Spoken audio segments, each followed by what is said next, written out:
Assalamu alaikum wa rahmatullahi wa barakatuhu. Hürmetlik ustazlar, hürmetlik hemşireler, hürmetlik qarındaşlar. Allah subhanahu wa ta'ala hammeylerinin muş vaktimizni hayırlı kılsın. Allah subhanahu wa ta'ala hammeylerninki qilgan salih amellerimizni qabul qilsin. Allah subhanahu wa ta'ala degan vaqtida o'qilgan Qur'on tilovati, zikr, tasbih, duolarimizni qabul qilsin. Allah subhanahu wa ta'ala har birimizni ko'zlagan maqsad, nishon, g'oyalarimizga yetkazsin. Allah subhanahu wa ta'ala bizni dunyoning turli dinlaridan vesveselerden ve insani cinden boğan şeytanlarının azdırışıdan Allah'ın. Bugünkü dersimizin temisi ahiret nimetlerini esleş, dünyanın dert elemlerini yengilleştirdi. Biz Müslümanlar ahiret günüge işinimiz. Yani altı imanın şartlarından biri ölgenden keyin tirilishga, yani ahiret günüge işiniş. Biz bir dünyada yaşadık. Çokum bu dünya ahirleşidi. Enadan keyin yeni bir hayat başlanadi. Çokum dünyadaki işler to'g'risida bir hüküm kılınadigan ilahi adalet tecelli kıldıgan bir gün buluş gerek. Yani o kıyamet günden ibaret. Dünyada her kim itivaldim, kılıvaldım deb haligini kılıvagan bilen çokum bundan hesap elinadigan, hesap beradigan ve ilahi adalet boyunca bir taraf kılınadigan gün buludu. Bu kıyamet günden ibaret. Şuna bu dünyada gam kaygıga, xafalıkka, dert elemge duch kelgan kişiler bundan ayeti katta bo'lgan, bundan ulug' bo'lgan ve ebedilik bo'lgan ahiret diyarine o'ylangan vaqtida dunyoda yetgan musibet insonga nisbatan hech narsaga arzimaydi. Chunki har bir inson cho'qim bu dunyodan yutkiladi. Meningki oxiratda boradigan joyi Alloh subhanahu va taolo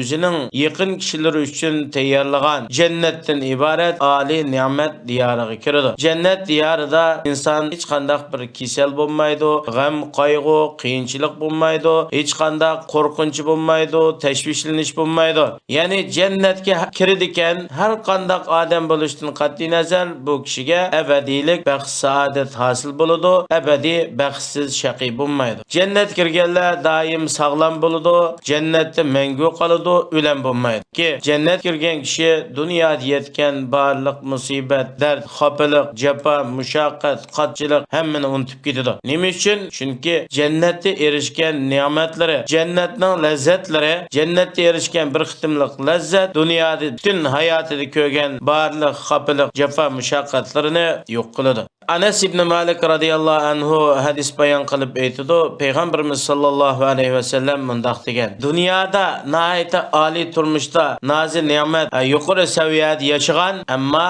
Allohga ishonmay do'zax ahli bo'lib ketgan insondan birisi qiyomat kuni qiyomat maydoniga olib kelinib, oldi bilan do'zaxning azobiga bir cho'mdiriladi. Do'zaxning azobini bir tetib qo'ygandan keyin bu odamdan so'raladi: "Ey odam bolasi, sen hayotingda bir vaqtin bir yaxshilikmi ko'rib baqqanmi?" degan vaqtida, ya'ni sen bir vaqtin bir ne'matlanib, isil turmushda yashab baqqanmi deganda, bu odam do'zaxning azobini bir qitim tetigandan keyin deydi-ki: "Yo'q ey Robbim, men dunyoda hech bir ne'matmi ko'rib baqmabdi ekanman" deb bir qitimlik azob bu insonninki dunyoda ko'rgan barliq ne'matlari, rohatlari, ayshi ishrat, oliy turmushlarini unutildirdi.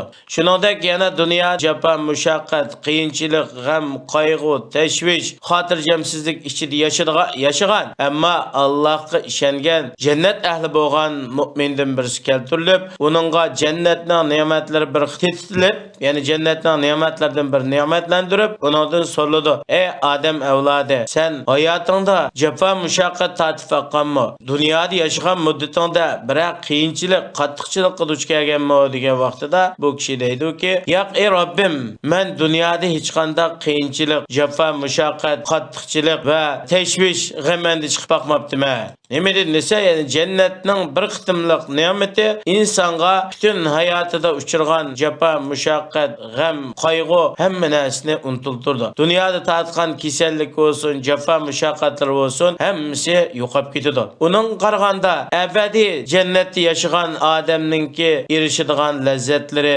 ne'matlari va bu yerdagi mukofotlarni inson ig'izi bilan tasvirlab bo'lmaydi. Ya'ni bir qitimliq ne'matga erishgan odam dunyo dunyodagi barliq dard, xafalik, jafo mushaqqatlarni unutgan, bir qitimliq azobni tetigan odam dunyoda ko'rgan barliq rohat, farog'at, oliy turmushni unutgan yerda abadiy jannat yashagan odamning qanchalik ne'matda bo'ladiganligini inson hozirgi aqli bilan tasavvur qila olmaydi. Shuningdek, abadiy do'zaxda qoladigan kech-kunduz, ya'ni do'zax azobida azoblanadigan kishilarningki tatgan azobining qanchalik ekanligini bilmi tasavvur qilib bo'lmaydi. Yana payg'ambarimiz sollallohu alayhi vasallam bayon qilgan bir hadisda, ya'ni bu hadis qudusiy deb ataladi.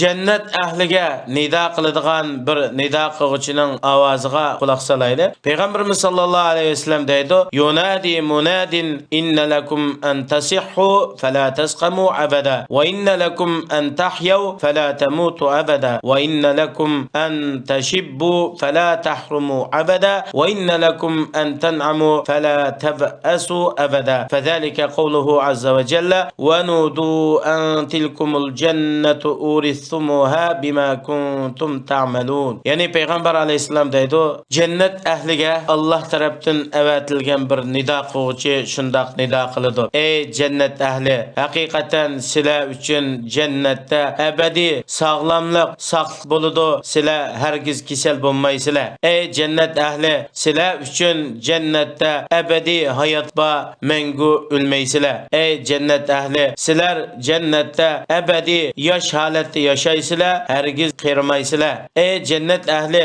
sizlar uchun jannatda abadiy ne'matlanish, nozi ne'mat, lazzat bor. Bu lazzat abadiy üzülmaydi, yo'qolmaydi." Peygamber aleyhisselamning bu hadisi Allah subhanahu wa ta'alaning munoayati bilan muvofiq keladi. "Va nudu an tilkumul janna", ya'ni nido qilindiki, jazman shu jannat sizlarga, sizlarning dunyoda qilgan yaxshi amallaringlar, solih amallaringlar, jafo mushaqqatga sabr qilganliginglar, Alloh yo'lida hammaga sabr qilganliginglar uchun sizlarga qoldirilgan, sizlarga meros qoldirilgan jannat shu deb nido qilinadi. Peygamberimiz sallallahu aleyhi ve sellem yana bir hadisda shundoq aytgan: "Men yadkhulul jannata yan'amu va la yaf'asu, la tabla thiyabuhu va la yafna shababuhu." Jannatga kirgan har qanday bir odam abadiy ne'matda bo'ladi, ne'mat yo'qolmaydi. Bu odamning kiyimlari ko'narmaydi va yoshligi yo'qolmaydi. Ya'ni jannatga kelgan oliy, qimmatbaho kiyim-kechaklari doim yangi holatda turadi. Inson jannatda doim yoshlik, qirollik holatida turadi. Endi bizga dunyoda har qanday musibat yetsin, biz dinimizda fitnaga tushib qolmasak, dinimizni salomat qo'g'dab qolalasak, iymonimiz mustahkam bo'lsa, aqidamiz sog'lom bo'lsa, din bilan musibat yetmasa, qolgan musibatlar dinga nisbatan zo'r musibat hisoblanmaydi. Ya'ni oddiy musibat hisoblanadi. Bizning dinimiz bilan musibat yetmaydi ekan, dinimiz talon-tarojga uchirmaydi ekan, dinimiz dafsanda qilinmaydi ekan, oyoq osti qilinmaydi ekan, biz Robbimizga xohlagan shaklda ibodat qila olmaydi ekanmiz. Robbimizning taat ibodatlarini erkin, ozoda holatda ado qila olmaydi ekanmiz. Bu biz uchun eng katta ne'mat. Biz dunyoda jafo, mushaqqat, qiyinchilikka uchragan taqdirdami, dinimizni saqlab qolganligimizning o'zi katta ne'matdan iborat. Chunki biz dindan iborat bu ne'mat orqali Allohning roziligiga erishimiz, Allohningki jannatiga erishimiz. Shunga dinimizga musibat yetmaydi ekan, qolgan mal, dunyo yoki jamiyatdagi fojifrat yetgan musibatlar biz uchun hech nimaga arzimaydi. Shuningdek, ne'matlarning eng kattasi nimadan iborat desa, ne'matud din. Bizga Alloh ato qilgan dindan iborat ne'mat eng katta ne'matdir. Chunki inson o'zining Allohningki musulmon qilganligidan iborat bu ne'mat bilan dunyoda baxt bo'ladi. Oxiratda abadiy baxtsiz bo'lishdan salomat qoladi. Dindan iborat bu ne'matning sababi bilan inson kengligi osmon zamindan kengir bo'lgan abadiylik jannatga kiradi. Allah subhanahu wa ta'ala bizdeki bu ne'matni qo'yib qo'ydi ekan, biz shu dindan iborat ne'mat ichida yashaydi ekanmiz. Bizga dunyoda duch kelgan qiyinchilik, jafo, mushaqqat hammasi hech bir e'tiborga ilinmaydi. Shunga payg'ambarimiz sallallohu alayhi va sallam doim duo qilgan vaqtida Allohumma la taj'al musibatina fi dinina. Ey Allohim, bizning musibatimizni dinimizda qilmasla. Ya'ni bizni dinimizda fitna fasod va qiyinchiliklarga duchor qilmasla. Hamda Dindin başqa, dinimiz bilan musibat yetmey, mayli biz kasallik tatili yoki jafo tatib ketili, mushaqqat qalili, turmushda qiynalili yoki iqtisodiy tarafdan qiynalili yoki siyosiy tarafdan har xil qalaymaqon tutilib ketish, turmalarga kirib qilish yoki boshqa tarafdan musibatlarga duch kelili. Dinimiz ham sog'lom bo'ladi ekan, dinimizda musibat kuchirmaydi ekanmiz. Bundaq musibatlar bir tiyinga arzimaydi. Ba'zi shoirlarning she'ri bor ekan, inson dunyoda o'zining dinini saqlab qola olsa, dindan boshqa yo'q qo'ygan narsaning hech qanday bir ziyni bo'lmaydi. Ya'ni inson Allohning roziligidan mahrum qolmaydi ekan, bu yetgan musibatlarga Allohdan savob umid qilinadi. Ya'ni bizga yetgan kasallik bo'lsin, jafo mushaqqatlar, turmushning qiyinchiliklari bo'lsin, buning hammasi ko'rinishda bizga musibatdek, qiyinchilikdek ko'rinadi. Ammo Alloh subhanahu va taolo kasallik orqali bandasininki gunohlarini tozalaydi. Bandasini dunyodan pokiz holatda olib ketadi. Yoki bandasining shu kasallik sababidan darajasini ustun qiladi. Jannatdagi o'rni yuqori bo'ladi. Chunki dunyoda yetgan dindan boshqa musibatlarga nisbatan inson savobga erishadi. Darajasi ustun bo'ladi, xatoliklari afv qilinadi, yaxshiliklari ziyoda qilinadi. Ya'ni madamiki inson o'ziga shundoq jafo mushaqqat, qiyinchilik yetgan taqdirdimi, buningga sabr qilib va dod faryod qilib, nola qilib, ya'ni Alloh akbarlik qiladigan ishlarni qilmasdan o'zining Allohning oldidagi majburiyatlarini to'liq ado qilsa, bu musibatlarga katta savoblar beriladi. Payg'ambarimiz sallallohu alayhi va sallam o'zining muborak hadisida shunday aytadi: musulmonga har qanday qiyinchilik, jafo mushaqqat, g'am, qayg'u, aziyat, hatto insonning putiga bir tal tikam kirib ketgidek shunda oddiy bir musibatmi yetib qolsa, Alloh subhanahu va taolo u musibatlarning sababi bilan u bandasining xatoliklarini o'chiradi. U musibatlar bandaning xatoliklariga kafarat bo'ladi. Inson o'ziga yetgan hodisalar har xil ishlardan ibrat olmaydi. Ibratni inson mushu yetgan hodisalarni bir o'ylanish, bu ishlar nima sababdan bo'ldi, buning sababi nima, buni o'ylanish orqali ibrat oladi. Ya'ni o'ziga yetgan musibatlarga qarata qanday muomala qilish, musibatlarga qanday taqobil turish, qanday kutib olish va musibatlarni qanday qaytarish. Insonga 10%, ya'ni %10% musibat yetsa, 90% taqati bilan shu musibatga yuzlanadi, buni qaytaradi. Şu har vaqt bizga bir musibat yetib qolsa, oldi bilan bizga bu musibat nima sababdan yetdi, bizga yetgan musibatning ya'ni hajmi, miqdori qanchalik? Mesela biz Allah'ın nimetini qanchalik yaşadık. Bizge yetken nimetning miqdori qanchalik, musibatning miqdori qanchalik. Mesela biz hayatımızda qancha yil tinch, xotirjam, bayashat, oliy turmushda yaşadık ve qancha vaqt jafo mushaqqat, qiyinchilikda yaşadık. Biz yaşagandan beri Allah to'g'risida qanchalik sinoqlarga duch keldik ve Allah uchun, Allah'ın dini uchun qanchalik bedel to'ladik, qanchalik qurban verdik, qanchalik barlig'imizni atadik. Bunu o'ylagan vaqtimizda ve Ondan keyin biz qanchalik tinch, xotirjam, oliy turmushda yashadik va buni silishtirgan vaqtimizda, ya'ni bizga yetgan musibatlar, jafo mushaqqatlar Allohning bizga ato qilgan ne'matlarga nisbatan hech narsaga arzimaydi. Alal aqal bizning tinimizning saq bo'lganligi, 7 a'zoyimizning saq bo'lganligi, xohlagan joyga minib bora oladiganligimiz, xohlagan vaqtda so'zlay oladiganligimiz va qo'llarimizning harakatlanib turishi, ko'zimizning ko'rib turishi, xulqimizning anglab turishi, tilimizning so'zlab turishi, bunun özümü Allah'ınki bizge ata qilgan katta ne'matlari. Biz agar so'zlayolmay ishorat bilan qiynalib o'z maqsadini uqtirib atgan yoki anglashdan qiynalib quloqlarga har xil jihozlarni silib olgan yoki ko'ranmasdan hastayoqlar bilan yoki boshqalarning yetilishi bilan yurib atgan, hatto Qur'oni Karim o'qishga ishtiyoqi bo'lib ko'ranmaganlikdan amala yizqini o'rgangan holatda tirishib Qur'on o'qib atgan mushundaq kishilarni ko'rgan vaqtimizda biz her bir tiniqimizda Allah'a hassilab, minglab, milyonlab rahmet eytimiz, teşekkür eytimiz. Çünkü Allah subhanahu ve taala bizge bu nimetlerini ata qildi. Bunun bedeliga bizden hech narsani talab qilmadi. Faqat o'zi ata qilgan bu nimetlerini o'zi rozi bo'ladigan, yaxshi ko'radigan ishlarga sarf qilishni talab qildi. Biz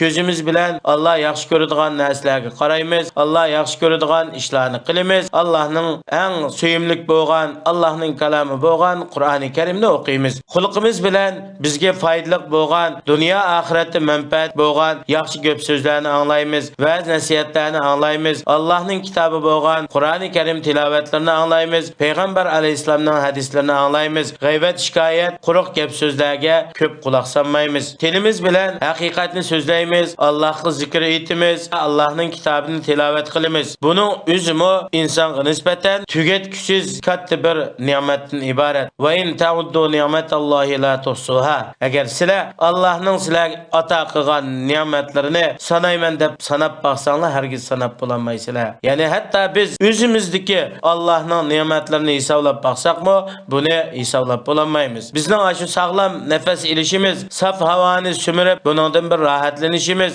saf sog'lom holatda harakat turishimizning o'zimi Allohning bizga ato qilgan eng katta ne'mati. Shuning uchun mumkin bo'lsa, qarindoshlarim, dunyoning har qaysi joylarida bo'lsak, bir kasal bo'lib qolgan, dard xafalikqa mubtalo bo'lgan, qiyinchilik qolgan kishilarni yo'qlayli va ziyorat qilayli. Doktorxonalarga borib kelayli. Ayda bir vaqtim bo'lsa-mi. Bu orqali nurg'un kasallikka mubtalo bo'lgan kishilarni ko'rgandan keyin Allohning bizga ato qilgan sog'likdan iborat ne'matning qadrini bilamiz. Jafo, mushaqqat, qiyinchilik qolgan kishilarni ko'rib, o'zimizning ahvolini solishtirib, bizning yanama katta bir ne'mat ekanligini bilamiz. Shunga diniy tarafda o'zimizdan yuqori bo'lgan, bizdanmi taqvodor bo'lgan, bizdanmi ko'p ibodat qiladigan kishilarning ish izlariga qarab, ulardan o'rganamiz, ularni ulgu qilamiz. Ammo dunyolik tarafda o'zimizdan yuqori saviyada, yuqori turmushda yashayotgan kishilarga qaramasdan, bizdanmi tuvan holatda, bizdanmi bak qiyinchilik, jafo, mushaqqatda yashayotgan kishilarga qarash orqali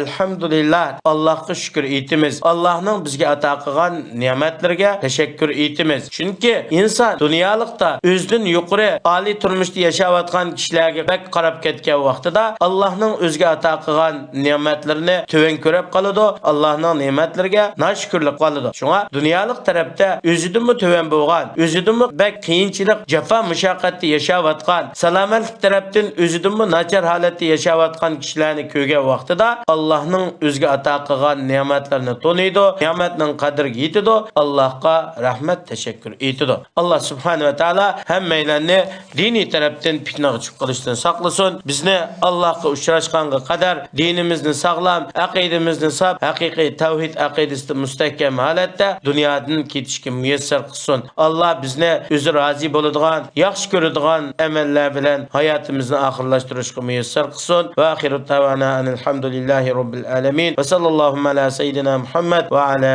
alihi va sahbihi ajma'in. Assalomu alaykum va rahmatullohi va barakatuh.